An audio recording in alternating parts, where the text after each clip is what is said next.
Hello friends, welcome to angel maths competition. Friends, आज की video start करेंगे Aditya Ranjan sir की बुक रेलवे गणित। बहुत ही जबरदस्त और बेस्ट सॉल्यूशन के साथ इस बुक के सभी क्वेश्चनों का सॉल्यूशन आपके लिए इजी कराया जाएगा। और आज की वीडियो चल रही है हमारी ज्योमेट्री यानी कि ज्यामिति। तो ज्यामिति से रिलेटेड क्वेश्चनों का सॉल्यूशन आपके लिए बहुत ही आसान और सरल होगा। तो फ्रेंड्स, आज की वीडियो स्टार्ट कर लेते हैं क्वेश्चन नंबर 31 से। बड़े ही बेस्ट और जबरदस्त तरीके से एक एक क्वेश्चन का सॉल्यूशन आपको मिलेगा। तो चलिए देख लेते हैं आज की वीडियो में क्या कंडीशन आती है क्वेश्चन से रिलेटेड। देखो, त्रिभुज एबीसी में यदि कोण एबीसी 90 डिग्री है। देखिए, एक त्रिभुज एबीसी है, उसमें एक कोण 90 डिग्री है और वह कोण 90 डिग्री किसको रिप्रेजेंट करता है? बी को। जो बीच में लिखा हुआ आता है उसके लिए 90 डिग्री का कोण माना जाता है। ये कोण ए बी सी 90 डिग्री, यानी कोण बी के स्थान पर रिप्रेजेंट किया जाएगा 90 डिग्री। यानी कि ये त्रिभुज हो गया समकोण त्रिभुज। तो हम समकोण त्रिभुज को आसानी से बना सकते हैं। देखिए, आप यहाँ पर ऐसे, आप इसको ऐसे बना सकते हैं, समकोण त्रिभुज ए बी और सी। देखिए, बी पर ये 90 डिग्री का कोण समकोण हो गया। यहाँ पर ये क्लियर है। देखो, मैंने यहाँ तक की ये लाइन क्लियर कर दी। उसके बाद आगे पढ़ेंगे बी ए बराबर बी सी, यानी कि जो बी ए भुजा है वो भुजा बी सी के बराबर है। तो देखिए, बी ए यह वाली भुजा और बराबर बी सी यह वाली भुजा बराबर है। तो यहाँ पर एक कॉन्सेप्ट होता है कि जब किसी त्रिभुज की दो भुजाओं आपस में समान हो तो तीसरी भुजा पर बने कोण भी समान होते हैं। जब किसी त्रिभुज की दो भुजाएं आपस में समान हो तो शेष तीसरी भुजा पर बने दोनों कोण भी समान होते हैं। तो यहाँ पर थीटा बनेगा और यहाँ पर भी थीटा बनेगा। दोनों कोण समान होंगे जब त्रिभुज की दो भुजाएं समान हो। बी सी बराबर बी ए, यहाँ पर ये लिखा हुआ है बी ए बी सी बराबर है। तो यहाँ पर हमारी ये भुजा बराबर है, तो यहाँ पर तीसरी भुजा पर बने कोण भी आपस में बराबर है। क्लियर हुआ? आगे बढ़ेंगे। ए और सी के कोण का मान बताना हमें, यानी कोण ए और कोण सी का मान बताना। तो सीधी सी बात है, मैंने बताया था त्रिभुज के तीनों कोणों का योग 180 डिग्री होता है। जब तीनों कोण में से एक कोण 90 डिग्री है तो बाकी दो कोण भी टोटल 90 डिग्री के हो गए, क्योंकि तीनों कोणों का योग 180 है। जब एक कोण 90 डिग्री तो ये दोनों कोणों का योग भी 90 डिग्री होगा। और इस दोनों कोणों में दोनों कोण समान है 45-45 के। तो हमारे क्वेश्चन का आंसर आ गया 45-45। Option B is right. तो आप इसको ऐसे कर सकते हैं, लेकिन अब आप लिखने के आधार पर सीखिए आप इसको कैसे लिखकर रिप्रेजेंट करेंगे, ये भी नॉलेज आपको होनी चाहिए। देखो, नॉलेज तो जरूर होनी चाहिए, भले ही आप चाहे क्वेश्चन को डायरेक्ट कर दें, और वैसे कंपटीशन में डायरेक्ट ही करना चाहिए, लेकिन उसके साथ साथ आपको घर पे प्रैक्टिस के लिए आपको नॉलेज भी होनी चाहिए। कैसे? देखिए, जैसे कोई त्रिभुज है ए बी सी, ये वाला त्रिभुज है, इसका कोण ए प्लस कोण बी प्लस कोण सी, तीनों कोणों का योग 180 डिग्री 180 डिग्री होता है। क्लियर है? अब इसमें हम एंट्री भरेंगे। कोण ए हमारा थीटा माना गया, कोण बी 90 डिग्री है, कोण सी हमारा फिर थीटा है, तो बराबर 180। देखिए, करने के आधार पर ये ऐसे है, 90 इधर घट जाएगा, एक थीटा 2 थीटा बराबर 180 माइनस 90 इधर घटेगा, तो 2 थीटा बराबर 90 रह गया। 90 को 2 से डिवाइड करेंगे 45। थीटा का मान हमारा आ गया 45। तो यहाँ वाला जो कोण होगा वह भी 45 डिग्री का बनेगा, और जो यहाँ कोण है वह भी 45 डिग्री का होता है। तो यही हमारे क्वेश्चन का आंसर बनता है। Option B is right answer. Check कर लीजिए, आपके क्वेश्चन का जवाब आपको मिल चुका। चलिए देख लेते हैं, अब क्वेश्चन नंबर 2 को जानेंगे। क्रमशः डी और ई एक त्रिभुज एबीसी की भुजाएं हैं। देखिए, एक त्रिभुज एबीसी बनाएंगे यहाँ तक। देखो, लैंग्वेज के अकॉर्डिंग क्वेश्चन इजी होता है और समझ में भी आता है। देखिए, मैंने एक त्रिभुज एबीसी लिया, ए बी और सी। त्रिभुज एबीसी की भुजाओं ए बी और ए सी के मध्य बिंदु, ए बी का मध्य बिंदु बीच सेंटर में और ए सी का मध्य बिंदु बीच सेंटर में यहाँ पर होगा। इनके मध्य बिंदु है डी और ई। देखिए, क्रमशः डी और ई ए बी और ए सी के मध्य बिंदु को रिप्रेजेंट किया जाता है डी और ई से। तो मैंने यहाँ डी लिखा, यहाँ ई लिखा, क्लियर है। और बी सी हमारा 6 सेंटीमीटर है, बी सी 6 सेंटीमीटर। तो हम डी ई को मिलाएंगे। तो हमसे पूछा है डी ई की लंबाई बताए, डी ई की लंबाई, ये लंबाई कितनी है। अब देखिए यहाँ पर हम जानेंगे। सबसे पहले एक त्रिभुज में जब ये कंडीशन आ जाती है, आपको मालूम होना चाहिए थेल्स, एक थेल्स थ्योरम होती है जिसको थेल्स प्रमेय भी कहते हैं। तो थेल्स प्रमेय के अनुसार इसमें ये ए डी भुजा बटे में ए बी, यानी कि ए डी बटे ए बी अनुपातिक मान बराबर होगा ए ई बटे ए सी। देखिए ये होता है थेल्स प्रमेय में, ए डी बटे ए बी बराबर ए ई बटे ए सी, तो बराबर इसी प्रकार डी ई बटे बी सी। ये होता है थेल्स थ्योरम। इस प्रकार से हम थेल्स थ्योरम को जानते हैं और इसका कॉन्सेप्ट मैंने यहाँ पर लिख दिया है। और देखो इक्वल टू इक्वल फॉर्मेट में ही चलते हैं क्वेश्चनों का सॉल्यूशन। यहाँ भी दोनों का इक्वल टू इक्वल है, तीनों का योग बराबर योग है, देख लीजिए तीनों कोणों का योग, इधर हमारा योग 180, योग बराबर योग। चलिए देख लेते हैं। अब हमसे पूछा है डी ई की लंबाई बताएं। तो आप ये देखिए कि जब ये ए बी भुजा को और ए सी भुजा को बिल्कुल मध्य बिंदु डी और ई द्वारा विभाजित करता है, ए बी के मध्य बिंदु को, ए बी का मध्य बिंदु इसे, तो इसको दो बराबर भागों में बांटना मध्य बिंदु कहलाता है।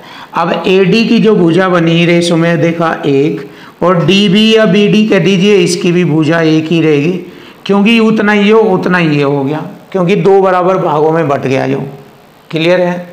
तो अब आप इसकी एंट्री क्लियर कर दीजिए, यहाँ भर दीजिए, क्वेश्चन का आंसर आ जाएगा। देखिए ए डी हमारा कितना है, एक, देखिए ए डी हमारा एक है यहाँ पर भरा, और ए बी कितना हो गया, एक यो और एक यो दोनों को जोड़कर ए बी बना, ए डी जमा डी बी, तो ए बी के बराबर है ये, देखो ए डी जमा डी बी बराबर हो ए बी के,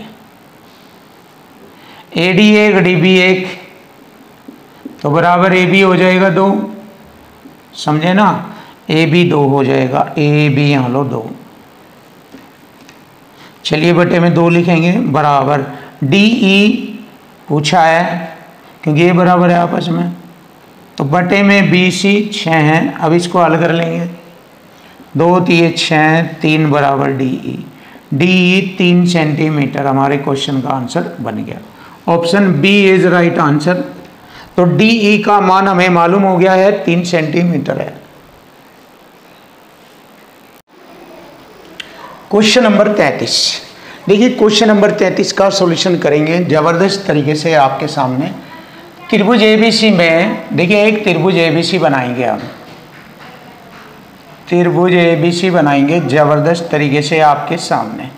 तो त्रिभुज एबीसी में ये बी और ये सी, त्रिभुज एबीसी में डी ई समांतर बी सी के समांतर होगी डी ई, खींच दीजिए डी ई बी सी के समांतर, क्लियर है, ये समांतर हो गई। ए बी को डी पर, देखिए ए बी को डी पर और ए सी को ई पर, ए सी को ई पर प्रतिच्छेद करता है। ए डी अनुपात बी डी, ए डी अनुपात बी डी 2:3 है, और समलंब बी डी ई सी, यह है बी डी ई सी, ये समलंब है का क्षेत्रफल 63 दिया है, 63 सेंटीमीटर दिया है। त्रिभुज ए डी ई का क्षेत्रफल हमें बताना है, इसका क्षेत्रफल हमें बताना है। तो चलिए देख लेते हैं। ये यहाँ पर 2 समरूप त्रिभुज है, 2 समरूप त्रिभुज है। देखिए त्रिभुज ए बी सी की बी सी समांतर रेखा, त्रिभुज ए डी ई में डी ई समांतर रेखा है, ए डी ई और ए बी सी दोनों यहाँ पर कोण समान है, ये दोनों कोण समान। दोनों में समांतर रेखाएं हैं तो ये दो समरूप त्रिभुज हुए। तो इस प्रकार जब हम जानते हैं कि दो समरूप त्रिभुज होते हैं तो उनकी भुजाओं के वर्ग का अनुपात बराबर होगा उनके क्षेत्रफलों का अनुपात, ये होता है। तो यहाँ पर हम पहले त्रिभुज एडी की भुजा लेंगे, ये एडी, और बटे फिर त्रिभुज ए बी सी लेंगे, इसकी भुजा यहाँ से यहाँ तक है 2 और 3 5, ए बी लेंगे। इनकी भुजाओं का वर्ग बराबर होता है ए डी ई त्रिभुज का क्षेत्रफल, ए डी ई त्रिभुज का क्षेत्रफल बटे में ए बी सी त्रिभुज का क्षेत्रफल। क्लियर है, देख लीजिए। अब हम इसको आगे बढ़ाएंगे। ए डी कितना है 2, 2 का वर्ग करेंगे 4, ए बी कितना है यहाँ से यहाँ लो 3 और 2 5, 5 का वर्ग करेंगे 25। त्रिभुज ए डी ई पूछा है इसका क्षेत्रफल बटे में त्रिभुज ए बी सी, त्रिभुज ए बी सी तो पूरा नहीं लिखा जाएगा यहाँ, ये यहाँ पर क्या आएगा, ये 63, दोनों का अंतर है 63, दोनों में डिफरेंस है।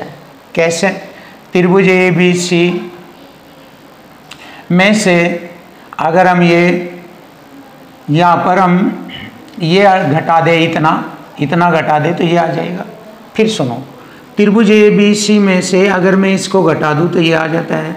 इसी प्रकार पूरी 25 इस पूरे की भुजा है, इसमें से अगर मैं इसके वर्ग वाली भुजा घटा दूँ, 25 में से यह वाली घटा दूँ तो इसका मान घटकर हमें ये प्राप्त होता है। चलिए देख लीजिए, दोबारा देखो।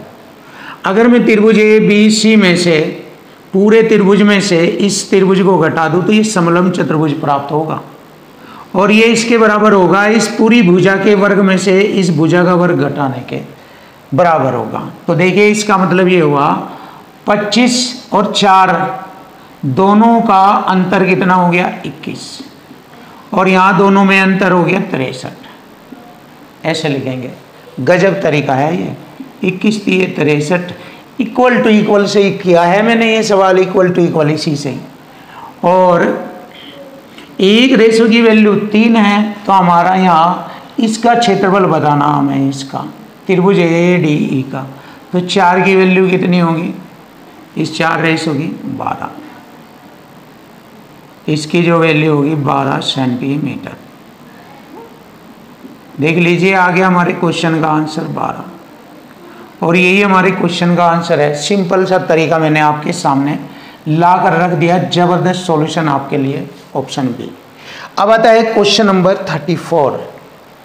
दी गई आकृति में यदि त्रिभुज ए बी सी, ये ए बी सी और त्रिभुज डी ई एफ समरूप है, देखिए समरूप बता दिया, समरूप है तो सी ए और एफ डी का अनुपात बताना। सी ए अनुपात लिख लीजिए, अनुपात एफ डी, ये रही एफ डी। जब इनकी भुजाओं का अनुपात होता है तो इनकी देखो इधर इसकी भुजा बटे इसकी भुजा, इसकी भुजा बटे इसकी भुजा, या तो इसको ऐसे लिख लीजिए सी ए बटे बी सी बराबर एफ डी बटे ई एफ। अब देखो सी ए के बटे में बी सी है, बी सी की वैल्यू 6 है, एफ डी के बटे में है 16, इसकी वैल्यू 16।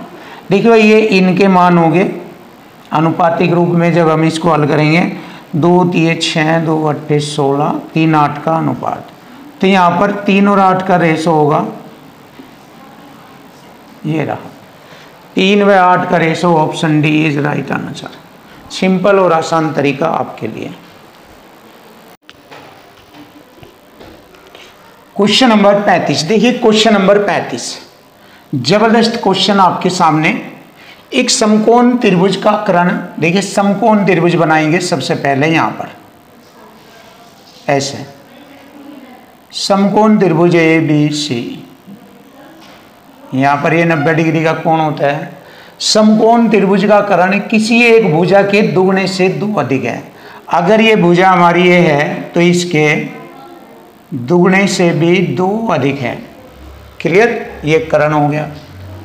जबकि तीसरी भुजा, ये तीसरी भुजा है, कर्ण के आधे से 13 अधिक है। देखिए कर्ण का आधा, कर्ण आया हमारा 2a जमा 2, इससे के आधे से भी 13 अधिक है। इसको देखिए हल कर दीजिए, 2 कॉमन आ गया, a जमा 1 जमा 13, यही तो रह गया। या फिर ऐसा कर लीजिए, 2 कॉमन ले लीजिए, a जमा 1 बटे में 2 जमा 13, 2 से 2 कट गया, a जमा 1 जमा 13, इसका मतलब हो गया a जमा 14। क्लियर है। तो ये एक समझाने की बात है, वरना डायरेक्ट आप कर सकते हो। कैसे, ध्यान दीजिए, इसके आधे से 2a जमा 2 का आधे से 13 अधिक। देखिए 2 एकम 2, 2 एकम 2, a जमा 1, ये 13, ये 14 बनता है ऐसे।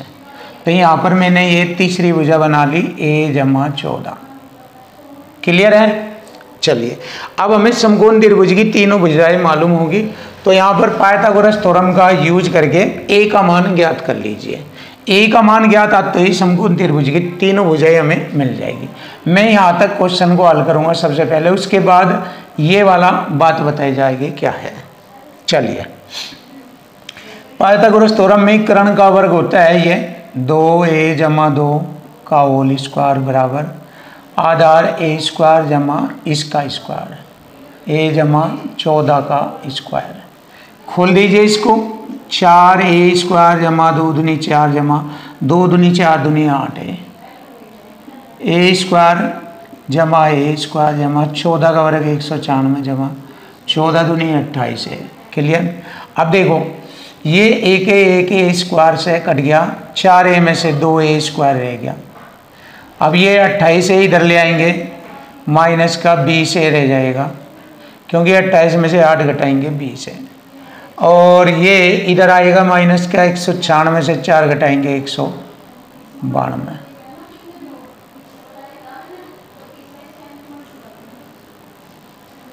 क्लियर है। 196 में से 4 घटाएंगे 192। 2 से फिर इसको छोटा करेंगे, 2 ढाई 20 और 2 अट्ठे 16, 2 नंबर 18, 2 छिक 12। क्लियर।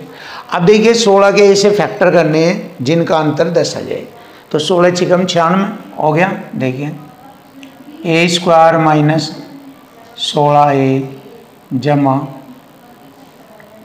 6a माइनस 96 बराबर 0। तो यहाँ से मुझे मालूम हो जाएगा a बराबर 16 आ जाएगा, a बराबर 16। क्लियर है। तो अब हमें मालूम हो गया यहाँ से a बराबर 16। अब आप कहेंगे सर a बराबर 16 कैसे आ गया, चलिए देख लेते हैं। यहाँ पर a कॉमन आ गया, a माइनस 16 जमा 6 कॉमन आ गया, a माइनस 16 0, a माइनस 16 0 से कंपेयर करेंगे a बराबर 16 प्लस का आ गया ये, और a जमा 6 रह गया ये, 0 से कंपेयर करेंगे a बराबर माइनस 6। माइनस का चिन्ह अमान्य होता है तो इसको छोड़ देंगे, इसलिए a बराबर 16 ही लेंगे। तो यहाँ पर हमने a बराबर 16 ही लिया। क्लियर है। अब देखिए बिल्कुल आसान और सिंपल, आगे बढ़ेंगे। कर्ण पर खींची गई माध्यिका, ये कर्ण है और यहाँ से इस पर खींची गई माध्यिका। माध्यिका किसे कहते हैं, जिस भुजा को 2 बराबर भागों में बांट दे वह माध्यिका कहलाती है।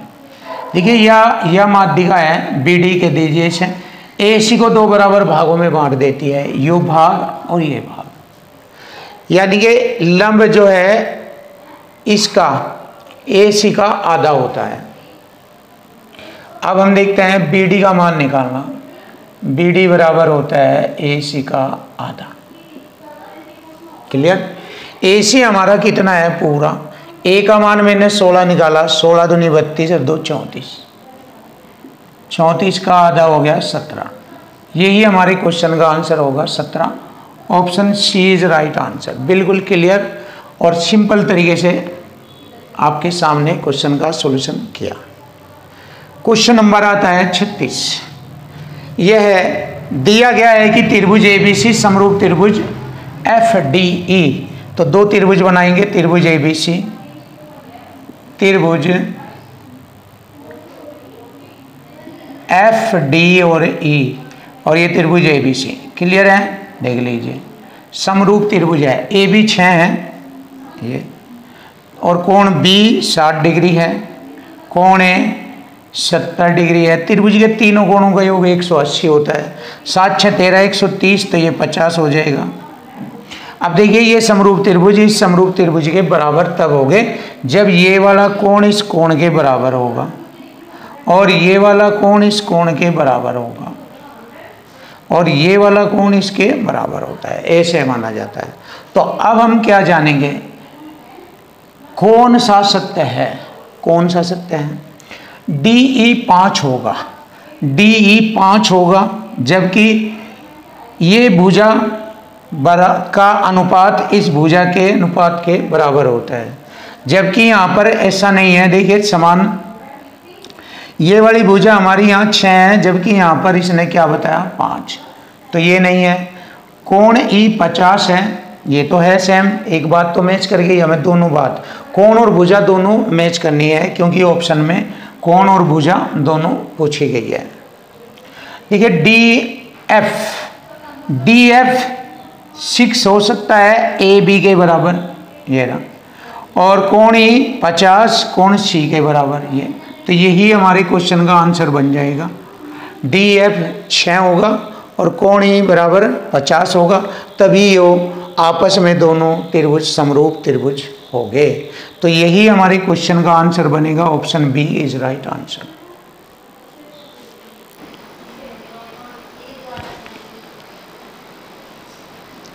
क्वेश्चन नंबर 37, देखिए क्वेश्चन नंबर 37 का सॉल्यूशन।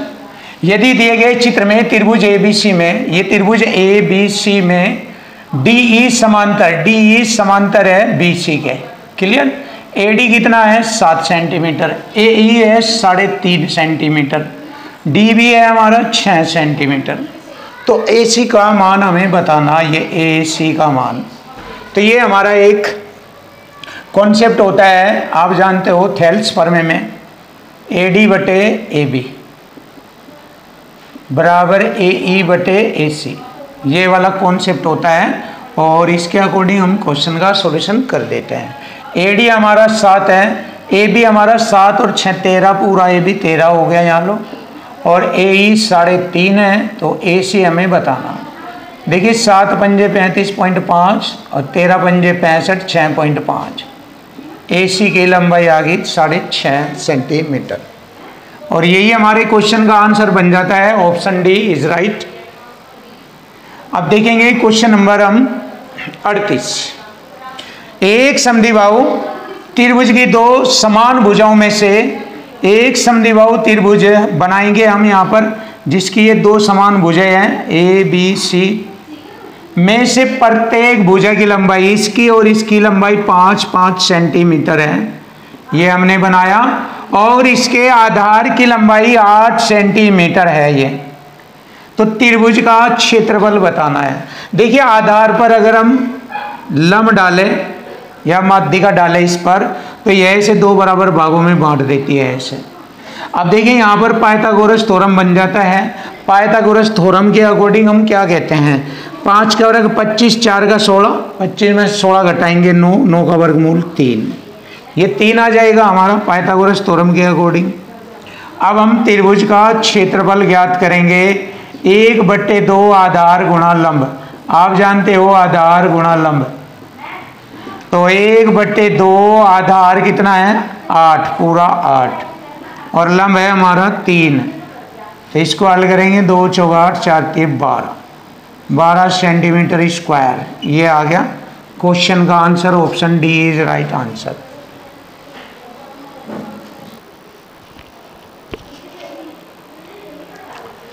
क्वेश्चन नंबर 39, देखिए क्वेश्चन नंबर 39 सिंपल सरल व आसान तरीका आपके सामने होगा। देखिए एक त्रिभुज में यदि एक कोण का मान सबसे छोटे कोण के मान का दुगुना है। देखिए त्रिभुज के 3 कोण होते हैं, पहला, दूसरा और तीसरा। मान लिया सबसे छोटा कोण ये है, तो सबसे छोटे कोण के मान का दुगना, 1 का दुगना ये, और तीसरे कोण का माप सबसे छोटे कोण के मान का 3 गुना, ये 3 गुना होगा इसका। खत्म।